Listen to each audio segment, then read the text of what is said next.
Hi students, నేను మీ హిందీ సార్ని సింగ్ సార్ని. మన పిల్లలు తెలంగాణ విద్యార్థులు మరియు ఏపీ విద్యార్థులు అందరి కోసం కూడా పబ్లిక్ ఎగ్జామ్కి ఉపయోగపడే గ్రామర్ని, అది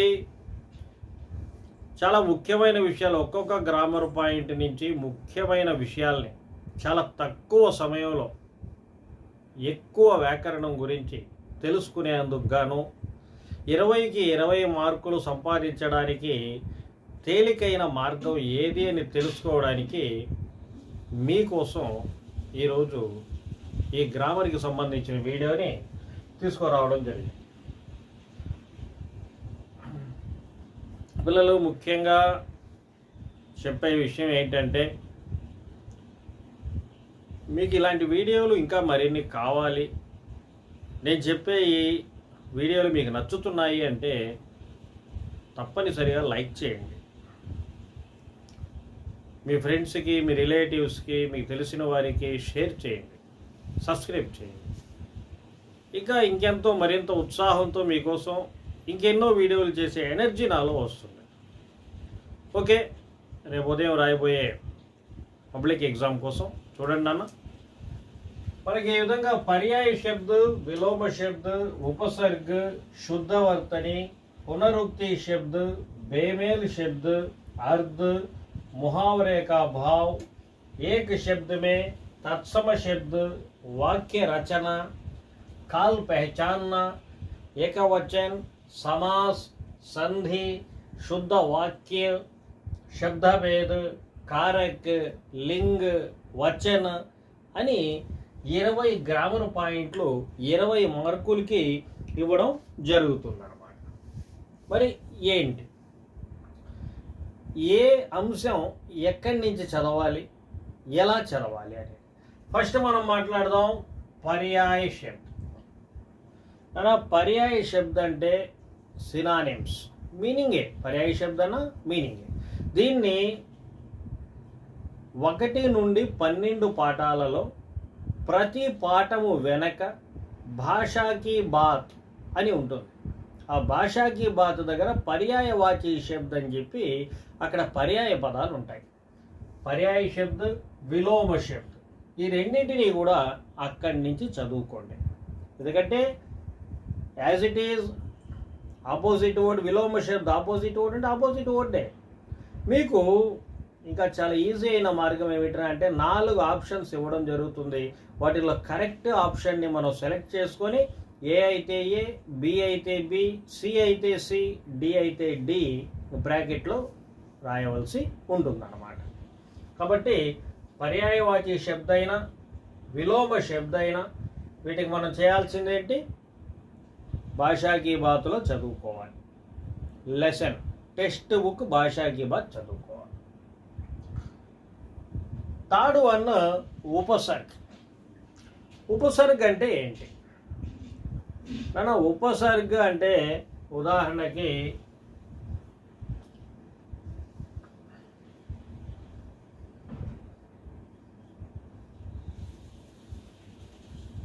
బేకార్.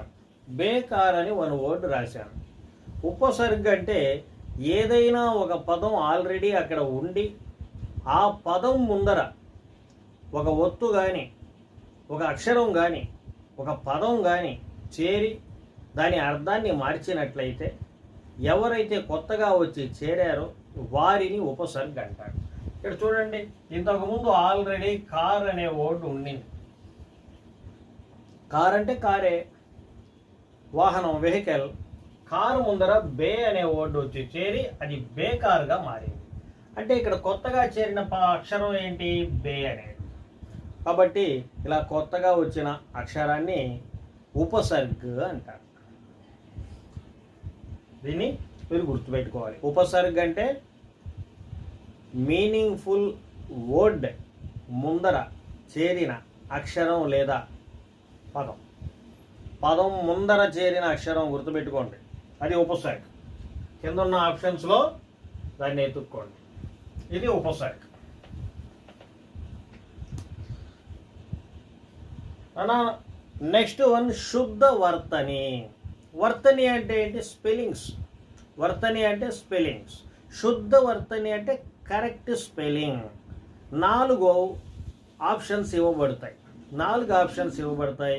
ఆ 4టిలో కరెక్ట్ స్పెల్లింగ్ కలిగిన పదాన్ని మనం కనుక్కోవాలి. ఆ 4 పదాల్లో కరెక్ట్ స్పెల్లింగ్ కలిగిందని మనం కనుక్కోవాలి. ఈజీగా కనుక్కోగలం, ఎందుకంటే మనం ఎన్నో క్వశ్చన్స్ చదివాం, ఎన్నో ఎస్సేస్ చదివాం, ఎన్నోసార్లు లెసన్ రీడింగ్ చేసాం. కాబట్టి ఆ 4టిలో కరెక్ట్ ఏంటి అనేది మనం ఈజీగా కనుక్కోగలం. So is no problem.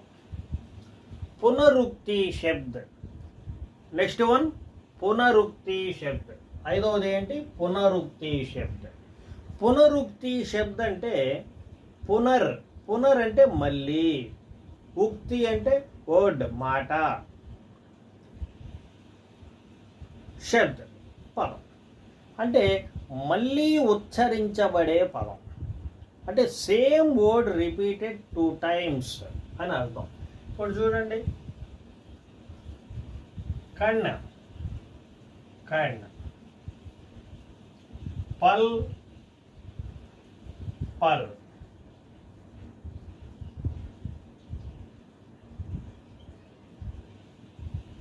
Jan, Jan. చూడండి నాన్న, కన్ను అనే వర్డే మళ్ళీ రిపీట్ అయింది. పల్, పల్, జన్, జన్. అంటే ఒకే పదం వెంటనే పక్కనే 2 times కనుక వచ్చినట్లయితే దాన్నే పునర్ ఉక్తి శబ్ద్. అంటే దీని మొత్తాన్ని కూడా జన్ జన్ అనేది కానీ, పల్ పల్ కానీ, ఖండ్ ఖండ్ కానీ, ఇవన్నీ కూడా ఏంటంటే పునరుక్తి శబ్ద్ అంటారు. వీటిని గుర్తుపెట్టుకోవాలి. కింద 4 ఆప్షన్స్ ఇచ్చి వీటిల్లో పునరుక్తి శబ్ద్ ఏది అని అడిగాడ్రా అంటే సేమ్ వర్డ్ 2 times రిపీట్ అయిన పదం ఏదుందో చూడండి, అదే పునరుక్తి శబ్ద్ అన్నమాట.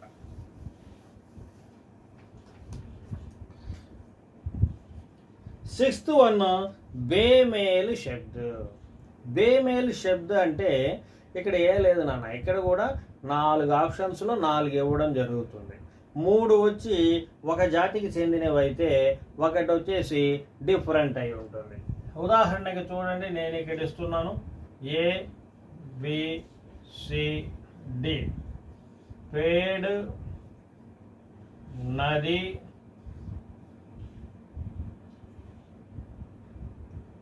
Jal,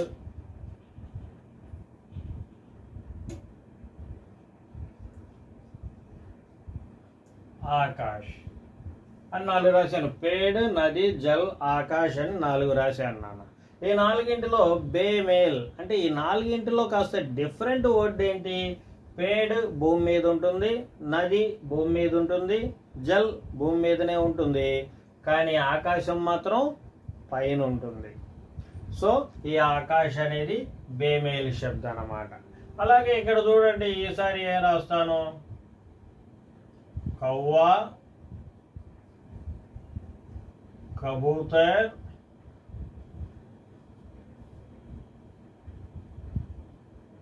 more, share. Kahwa, కబూతర్, more, share అని 4 రాశాను. ఇది చూడండి, కవ్వా, కబూతర్, మోర్ ఈ 3 కూడా బర్డ్స్, పక్షులు.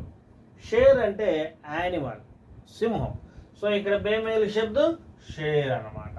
ఈ విధంగా మనం ఆ 4టిలో బేమేల్ శబ్దం ఏదనే దాన్ని కనుక్కోవాల్సి ఉంటుంది. ఈ విధంగా దాన్ని కనుక్కుంటాం. Next one Arth. అర్ధ్ అన్న పర్యాయ శబ్ద అన్న 2 కూడా అర్థాన్ని తెలియజేసేటివి. ఈ అర్థాలని కూడా బాగా నేర్చుకోండి. టెక్స్ట్ బుక్లో లెసన్ బ్యాక్ సైడ్ భాషా కీ బాత్. ముఖ్యంగా గుర్తుపెట్టుకోవాల్సిన పదం, ప్రతి పాఠములోనూ భాషా కీ బాత్లో ఉన్న గ్రామర్ని మాత్రం ఖచ్చితంగా నేర్చుకోండి, ఏమీ వదలొద్దు. తర్వాత ముహావరే కా భావ్. నాన్న ముహావర అంటేనే జాతీయాలు. ముహావరా అనేది ఎలా ఉంటుందిరా అంటే అది అసలు ఆ మీనింగే మనకు అర్థం కానట్టుగా ఉంటుంది. అలాంటి దాన్ని ముహావరా అంటారు. ఈ ముహావరాల్ని కూడా మనం నేర్చుకోవాలి. ముహావరాలను కూడా నేర్చుకోవాలి. మనకి సెకండ్ లెసన్లో ముహావరాలు ఉన్నాయి. ఆ సెకండ్ లెసన్ ముహావరాల మీద కాన్సన్ట్రేషన్ ఎక్కువ పెట్టండి. ఈద్గాహ్ పాఠంలో ముహావరాలు ఉన్నాయి. అలాగే ప్రతి పాఠంలోనూ 1-2 ముహావరాలు మనకి లెసన్లో వస్తూ ఉంటాయి. నీవ్ కా పత్థర్ అని చెప్పి స్వరాజ్యకి నీవులో కూడా ఒక ముహావరా ఉంది. దాన్ని కూడా బాగా చదవండి. భాషాకి బాత్లో ఉన్న ముహావరాలన్నిటి మీద కాన్సన్ట్రేషన్ పెట్టండి. ఆ తర్వాత ఏక్ శబ్దమే అంటే ఒక 4-5 పదాలు ఉన్నదాన్ని 1 వర్డ్లో మనం రాయవలసి ఉంటుంది. 4-5 పదాలు ఉన్నదాన్ని 1 వర్డ్లో రాయవలసి ఉంటుంది. ఇప్పుడు చూడండి, ఇక్కడ ఏమన్నాడురా అంటే మనుకో భానేవాలా అని ఒక వర్డ్ ఇచ్చాడు నాన్న. మనుకో భానేవాలా అని ఇచ్చి ఏక్ శబ్దమే లిఖి అని చెప్పి 4 ఆన్సర్లు ఇచ్చాడు. ABCD. మనోహర్,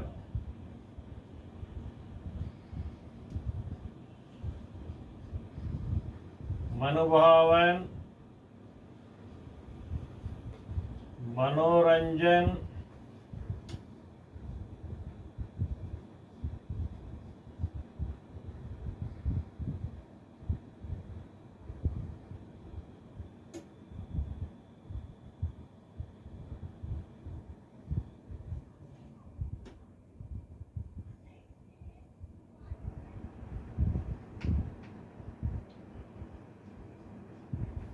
మనానా అని 4 ఆన్సర్లు ఇచ్చాడు.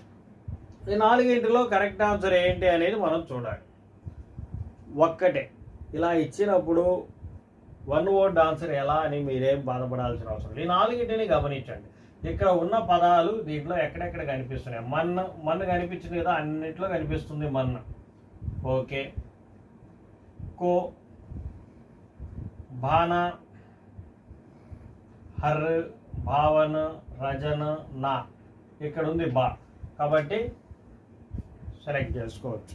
అంటే 4-5 పదాలుగా ఉన్న దాంట్లో నుంచి ఆ పదాలన్నీ కూడా ఇంచుమించు దేంట్లో మనకు పూర్తిగా కనిపిస్తున్నాయో ఉన్న వాటిల్లో అదనమాట. జాన్నేకి ఇచ్చా రహనే వాలా జిజ్ఞాసు అంటారు. ఇది ఇచ్చా రహనే వాలా ఇచ్చుక్ అంటారు. ఇలాంటి పదాలు ఎన్నో మనకి కనిపిస్తూ ఉంటాయి. ముఖ్యంగా గమనించాల్సింది ఇక్కడ ఉన్న పదాలన్నీ ఈ ఆన్సర్స్లో ఎక్కడ కనిపిస్తున్నాయనేది చూడండి. అదే ఏక శబ్దమే అనేదానికి కరెక్ట్ ఆన్సర్ అవుతుంది. నెక్స్ట్ తత్సమ శబ్ద.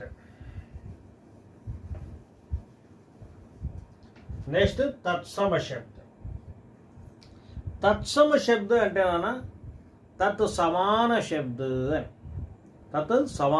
శబ్ద అని. తెలుగులోను హిందీలోను ఒకే పదం ఒకే అర్థాన్ని గనక ఇచ్చినట్లయితే దాన్ని తత్సమ శబ్ద అంటారు. ఉదాహరణకి నేను వాటర్ గురించి మాట్లాడాలని అనుకుంటున్నాను. మీకు ఎగ్జామ్లో తత్సమ శబ్ద కనుక్కోండి అన్నాడంటే అక్కడ ఇచ్చేది ఏంటి? తద్భవ శబ్ద ఇస్తాడు. తద్భవ శబ్ద అంటే ఇలా ఇస్తాడనమాట. పానీ, ఇది క్వశ్చన్. పానీ అంటే వాటర్. పానీ అని ఒక పదాన్ని ఇచ్చి, పానీ అంటే వాటర్, హిందీలో పానీ అంటే నీళ్ళు అనమాట. ఇలా ఇచ్చి ఇస్ శబ్ద కా తత్సమ శబ్ద పెహచానియే అని అంటాడు. తత్సమ అంటే ఏంది? తెలుగులోను హిందీలోను సేమ్ వర్డ్ సేమ్ మీనింగ్. పెహచానియే అన్నాడు. అంటే రెండిట్లో అలాగే రావాలి. ఇప్పుడు జల్, తెలుగులో వాటర్ని ఏమంటారు? జల్. హిందీలో కూడా జల్ అంటే వాటర్ అనే మీనింగే వస్తుంది అనమాట. కాబట్టి తెలుగులోను హిందీలోను రెండిట్లో ఒకే పదం ఒకే మీనింగ్ ఇస్తే దాన్ని తత్సమ శబ్ద అని అంటారు. అలాంటి దాన్ని మనం కనుక్కొని రాయాలి. పానీ అంటే వాటర్. వాటర్ని తెలుగులోను హిందీలోను ఏమంటారు? అది తత్సమ శబ్ద. అలాగే ఒకవేళ వాడు అడగడమే జల్ అనేది ఇచ్చాడు. జల్ అనేది ఇచ్చి తద్భవ శబ్ద పెహచానియే అన్నాడు అనుకోండి. తద్భవ అంటే ఏంది? హిందీలో మాత్రమే వాటర్ని ఏమంటారు? హిందీలో మాత్రమే అన్నప్పుడు ఇక్కడ ఆన్సర్ ఏం రాయాలి? పానీ అని రాయాలి. ఇలా అనమాట. తత్సమ శబ్ద అంటే తెలుగు హిందీ, తద్భవ శబ్ద అంటే ఓన్లీ హిందీ. అది గుర్తుపెట్టుకోండి.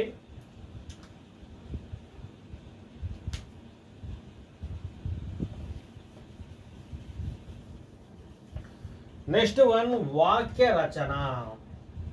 వాక్య రచన అంటే నాన్న ఒక వాక్యాన్ని మీకు ఇచ్చి కింద 4 ఆప్షన్స్ ఇస్తాడు.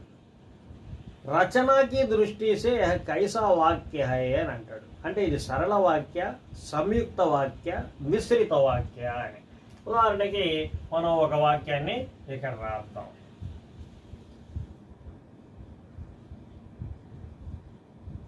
राम खाता है और भीम सोता है. राम खाता है और भीम सोता है అని ఇచ్చాను. ఇలా ఇచ్చి ఇది సరళ వాక్య, సంయుక్త వాక్య, మిశ్రిత వాక్య అని అడగడం జరిగింది. ఆప్షన్స్ 4 అన్నమాట. నాన్న ఓన్లీ సింగిల్ వర్డ్ అయితే ఇప్పుడు రామ్ ఖాతా హై. రామ్ ఖాతా హై అంటే ఇది సరళ వాక్యం, సింగిల్ సెంటెన్స్ ఓన్లీ, అది సరళ వాక్యం అన్నమాట. అలా కాకుండా 2 సెంటెన్స్, 2 సరళ వాక్యాలని రామ్ ఖాతా హై, భీమ్ సోతా హై, ఇలాగే 2 సరళమైన వాక్యాల్ని కలుపుతూ ఔర్ అనేది గనక చేరితే, ఔర్ అనేది గనక చేరితే లేదా ఫిర్బీ అనేది గనక చేరితే, అది ముఖ్యంగా ఔర్ అనేది గుర్తుపెట్టుకోండి. ఔర్ అనేది గనక చేరితే అది సంయుక్త వాక్య అవుతుంది. ఔర్, యా, లేకిన్, క్యూంకి,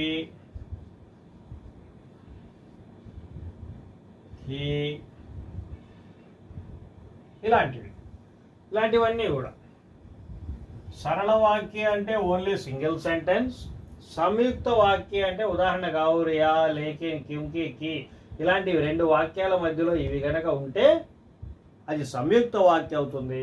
అలా కాకుండా ఏదైనా వాక్యం జో, జైసే, జహా, జబ్ అంటే చూడండి, జో खूब पढ़ता है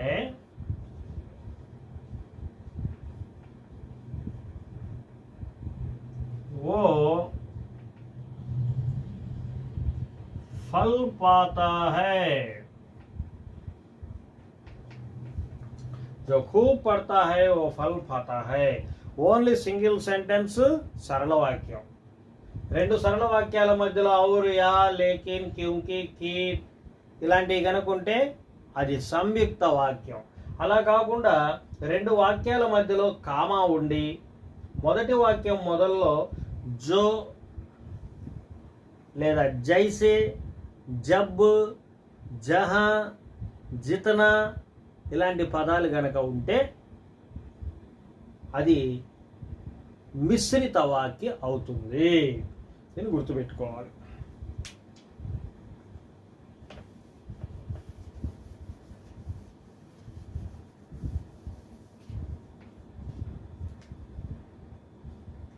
నెక్స్ట్ కాల్ పెహచానా. నా కాల్ పెహచానా మీద నేను ఆల్రెడీ ఒక వీడియో చేస్తున్నాను, దాన్ని చూడండి, మీకు చక్కగా అర్థమవుతుంది. కాల్ పెహచానా. నెక్స్ట్ ఏకవచన్ అంటే singular plural. Singular plural maximum దేన్నైనా కానీ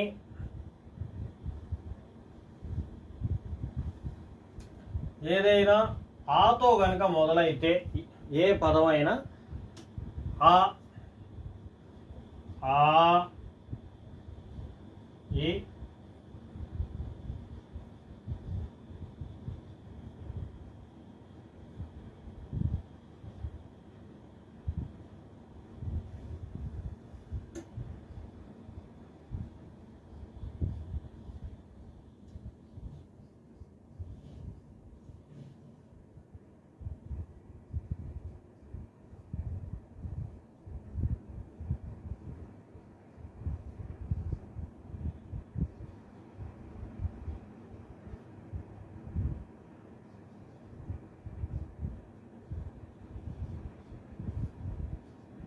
చూడండి నాన్న, మీకు ఏ పదాన్ని గనకైతే వాళ్ళు ప్లూరల్లో రాయమన్నారో, ఏకవచనం ఇచ్చి బహువచనంలో రాయమంటే ఆ అడిగిన పదం చివర కలం అనే పదం అనుకోండి. కలం అంటే ఉదాహరణకు ఒక్కొక్క పదం ఇచ్చాను నేను. కలం అనే పదం అనుకోండి. ఆ పదం చివర చూడండి, ఏ విధమైన ఆకి మాత్ర, ఈకి మాత్ర, ఓకి మాత్ర ఏ ఒత్తులు లేవు. అలా ఏ ఒత్తులు లేకుండా ఉన్న అక్షరం ఉంటే అలాంటి దాన్ని ఇది బహువచనంలో మారాలి అంటే మీరు చేయాల్సిన పని ఏంటి? ఇది యాడ్ చేయాలి. తల మీద ఒక కొమ్ము పెట్టి ఒక చుక్క పెట్టాలి. ఏమవుతుంది? కలమే అవుతుంది. పెడితే ఏమవుతుంది? కలమే అవుతుంది. ఇక్కడ రాస్తున్నాను, కలమే. ఇలాగా ఆకి మాత్ర చూడండి, మాత ఆకి మాత్ర ఉంది, లడక ఆకి మాత్ర ఉంది. ఇలా గనక ఇస్తే ఏందిరా అంటే స్త్రీలింగ శబ్ద గనకైతే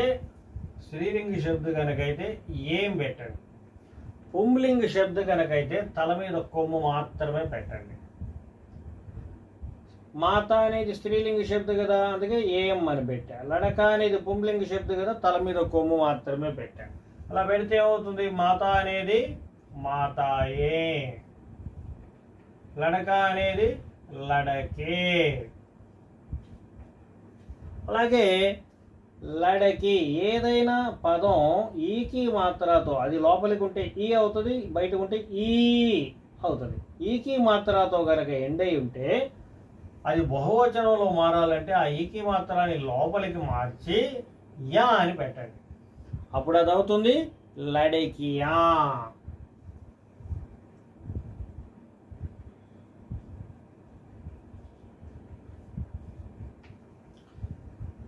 ఇచ్చిన పదంలో ఊకి మాత్ర కనుకుంటే చివరిలో ఏం అని పెట్టండి, అది ప్లూరల్ అవుతుంది, బహుయే.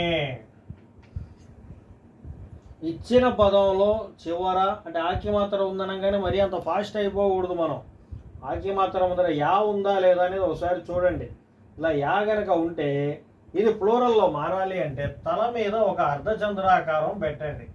అప్పుడు అవుతుంది బుడియా. ఇలా మనం సింగులర్ ప్లూరల్ని చాలా ఈజీగా మనం తెలుసుకోవచ్చు అన్నమాట. నెక్స్ట్ సమాస్. మన ఇచ్చిన పదం ఏ సమాసము అనేది తెలుసుకోవాలంటే నెంబర్ 1 అవ్యయీభావ సమాస్.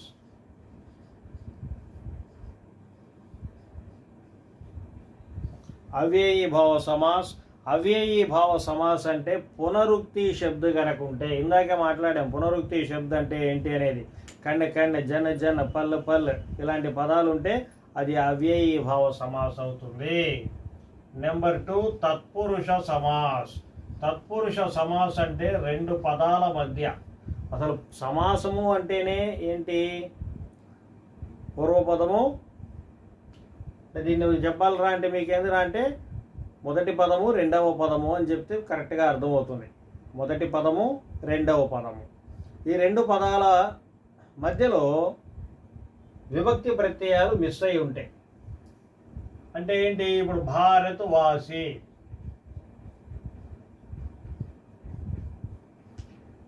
భారత్ అనేది మొదటి పదం అవుతుంది, వాసి అనేది రెండవ పదం అవుతుంది. ఈ రెండు పదాల మధ్యలో కా అనేది మిస్ అయింది. భారత్ కా వాసి, విభక్తి ప్రత్యయాలు మిస్ అయి ఉంటే అలాంటి దాన్ని తత్పురుష సమాస్ అని అంటారు.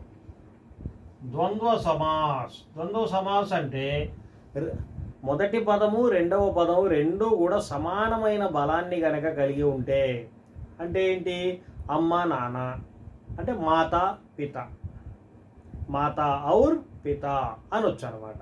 మాతా పిత, భాయి బెహన్ ఇలాంటివన్నీ కూడా ద్వంద్వ సమాసం అవుతాయి. Next 4th one కర్మధారయ సమాస్. కర్మధారయ సమాసం అంటే ఇక్కడ కూడా ఏందిరా అంటే ప్రథమ పదము రెండవ పదము అని రెండు ఉంటాయి. ఈ రెండు పదాలలో మొదటి పదము కానీ రెండవ పదం కానీ ఏదో ఒకటి విశేషణాన్ని కలిగి ఉంటుంది. అలా విశేషణాన్ని కలిగి ఉంటే దాన్ని కర్మధారయ సమాసము అని అంటారు. నెక్స్ట్ వన్ ద్విగు సమాసం. ద్విగు సమాసము అంటే ఇక్కడ కూడా మొదటి పదము రెండవ పదము అని ఉంటాయి. మొదటి పదం నెంబర్ని కలిగి ఉంటుంది. అలా నెంబర్ని కలిగి ఉంటే దాన్ని ద్విగు సమాసము అని అంటారు. నెంబర్ 6 బహువ్రీహి సమాసము. బహువ్రీహి సమాసము అంటే కర్మధారయ సమాసం లాగే ఉంటుంది, విశేషణాన్ని కలిగి ఉంటుంది, కానీ వేరే ప్రత్యేకమైన అర్థాన్ని ఇస్తుంది. ద్విగు సమాసం లాగే నెంబర్ని కలిగి ఉంటుంది, కానీ ప్రత్యేకమైన అర్థాన్ని ఇస్తుంది. అలాంటి వాటిల్ని బహువ్రీహి సమాసము అని అంటారు.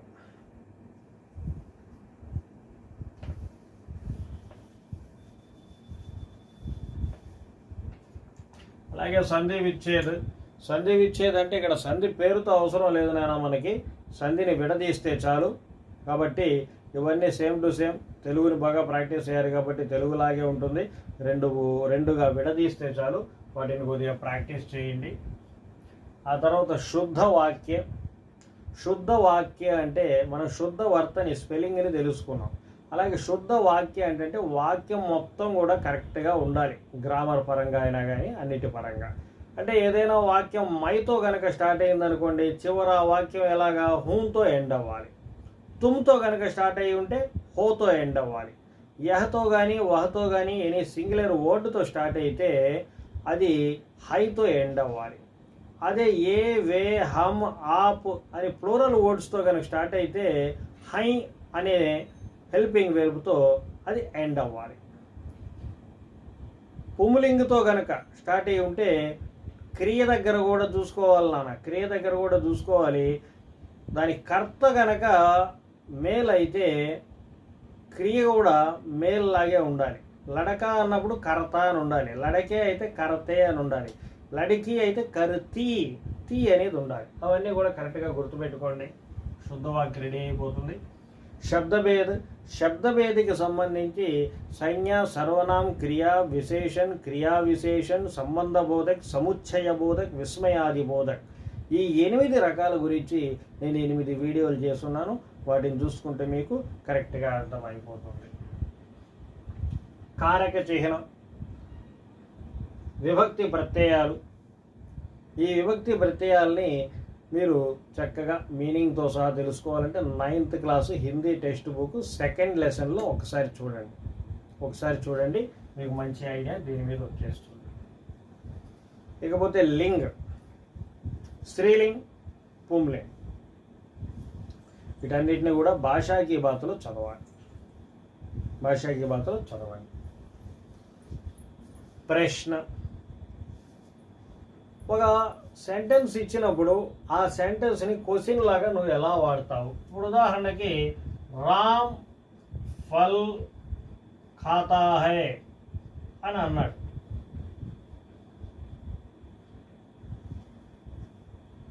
ఇసే ప్రశ్న వాక్యమే బదలాయ్యే అన్నాడు. కింద 4 ఆప్షన్లు ఇచ్చుంటాడు నాయన, కింద 4 ఆప్షన్లు ఇచ్చుంటాడు. నువ్వేమీ లేదు, క్రియ ముందర దాన్ని పెట్టి ఆ క్వశ్చన్ని పెట్టి వాడు. నువ్వు అడిగింది ఏంటి? క్యా. ఇలా క్వశ్చన్ అయినా అడుగుంటాడు, లేకపోతే సెంటెన్స్ మొత్తం కలిపైనా కింద ఇచ్చుంటాడు క్వశ్చన్ లాగా మార్చి. ఒకసారి చదువుకో, నీకే అర్థమైపోతుంది. రామ్ ఫల్ ఖాతా హై, రామ్ క్యా ఖాతా హై, ఫల్ ఖాతా హై అని ఆన్సర్ వచ్చేస్తుంది. ఆ విధంగా కింద 4 ఆప్షన్స్ని కూడా మనం ఒకసారి చదివి చూసుకుంటే తెలుస్తుంది. వీటన్నిటికీ ముందు మనం మీనింగ్ తెలుసుకోవాలి. క్యా, కైసే, కబ్, కహా, కితనా అని ఇలాంటివి. క్యా అంటే ఏమిటి అని, కైసే అంటే ఎలా అని, కబ్ అంటే ఎప్పుడు అని, కితనా అంటే ఎంత అని, కౌన్ అంటే ఎవరు అని. అవి తెలుసుకుంటే మనం దాన్ని ఫాస్ట్గా చేసేయవచ్చు. ఇది నాన్న పూర్తిగా 20 మార్కులకి సంబంధించిన 20 గ్రామర్ పాయింట్స్. వీటన్నిటిని బాగా ప్రిపేర్ అవ్వండి. దీనితో పాటుగా నెంబర్స్ని కూడా ఒకసారి చూసుకోండి. నెంబర్స్ 1 to 100 నెంబర్స్ గ్రామర్ మొత్తం కూడా మీరు చక్కగా ప్రెస్ చేయగలరు, కరెక్ట్గా రాయగలరు. 4 ఆప్షన్స్ ఉంటాయి, కరెక్ట్ ఆప్షన్ చూస్ చేసుకోండి. క్యాపిటల్ లెటర్ ఇచ్చి ఉంటే క్యాపిటల్ లెటరే రాయండి బ్రాకెట్లో, స్మాల్ లెటర్ ఇచ్చి ఉంటే స్మాల్ లెటరే రాయండి. All the best. నేను మీ హిందీ సార్ని, సింగ్ సార్.